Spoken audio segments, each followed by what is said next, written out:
அவரிடத்துல வந்தாலே கர்த்தர் எல்லாத்தையும் அறிந்த தேவனா இருக்கிறாரு. கர்த்தர் எல்லாத்தையும் கொடுக்க அவரிடத்துல வந்த உடனே சீக்கிரமா இறங்கி சந்தோஷத்தோடு, அந்த சந்தோஷம் எங்க வந்துச்சு? எங்கிருந்து வந்தது? இயேசுவை பார்த்ததுனாலதான். இயேசு அவனை பார்த்ததுனாலதான்.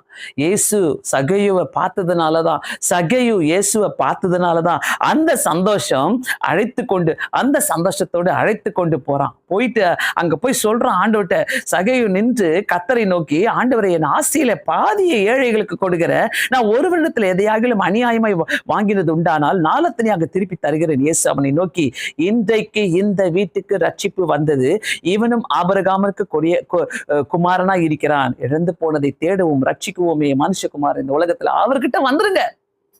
எந்த சூழ்நிலை இருந்தாலும் பிரிஸ்டீஜ் பார்க்காதீங்க. இயேசுவை ஏத்துக்கிறதுக்கு பிரிஸ்டீஜ் பார்க்காதீங்க. இயேசுவை பத்தி ஜபிக்கிறதுக்கு வெட்கப்படாதீங்க.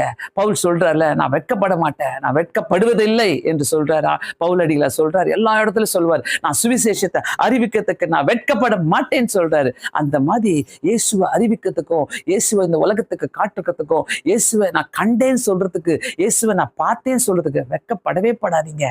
அவரிடத்துல வாங்க. எந்த சூழ்நிலையா இருந்தாலும் அவர்கிட்ட வாங்க. அவர் உங்க வீட்டுக்கு வந்தாலே உங்க வீட்டுக்கு ரட்சிப்பும் சந்தோஷமும் சமாதானமும் நிச்சயம் உண்டு. எத்தனை வியாதிகளை சுகப்படுத்துகிற தேவனா இருக்கிறார். எத்தனை கஷ்டங்களை சுகப்படுத்துகிற தேவனா இருக்கிறார். யார் யாரெல்லாம் ஒருவேளை பார்த்து கொண்டிருக்கிறீங்களோ வாங்க ஜெபிக்கலாம்.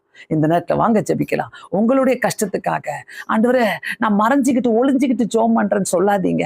ஆண்டவரே, நான் எங்கேயாச்சும் ஆண்டவரை பத்தி சொல்லுங்க. நான் எல்லா இடத்துலயும் ஐயோ அவரை பத்தி சொல்லாம இருக்கவே முடியாது. எல்லா இடத்துலயும் போற இடத்துலலாம், ஆண்டவரே உங்களை பத்தி நான் சொல்றேன், உங்களை பத்தி நான் சொல்றேன், ஆண்டவரே உங்களை பத்தி நான் சொல்றேன். ஆண்டவர்கிட்ட மறைஞ்சு வாழவே முடியாதீங்க. ஏன்னா நம்மளுக்கு கொடுத்த எல்லா ஆசீர்வாதமும் அவரால் தான் வருகிறது. எல்லாமே அவர் தான் கொடுக்குறாரு. அவருக்கு நம்ம என்ன செஞ்சுட்டு இருக்கிறோம்? அவர்கிட்ட வாங்க. அவர்கிட்ட வந்தீங்கன்னாக்கா அவர் உங்களை கண்டிப்பா அவர் ஏற்றுக்கொண்டு சந்தோஷமா உங்களை ஏற்றுக்கொண்டு உங்க கூட தங்குற தேவனா இருக்கிறார். எதுக்கு இழக்கிறீங்க? எதுக்கு பிரஸ்டீஜ் பாக்குறீங்க? எதுக்கு அவரை ஒதுக்கி வைக்கிறீங்க? எதுக்கு அவரை ஓரமா தள்ளி வைக்கிறீங்க? இயேசு நல்லவர். இயேசு கிருபை உள்ளவர், உயிருள்ள தேவன். இன்னைக்கும் அவர் உயிரோடு இருக்கிறாரு, நம்மளை பார்த்து கொண்டிருக்கிறார். திரும்ப வருவேன் சொன்ன தேவன். அந்த தேவனை நோக்கி இந்த நேரத்துல நாம் ஆண்டவருக்கு ஒப்பு கொடுத்து ஜெபிக்கலாம்.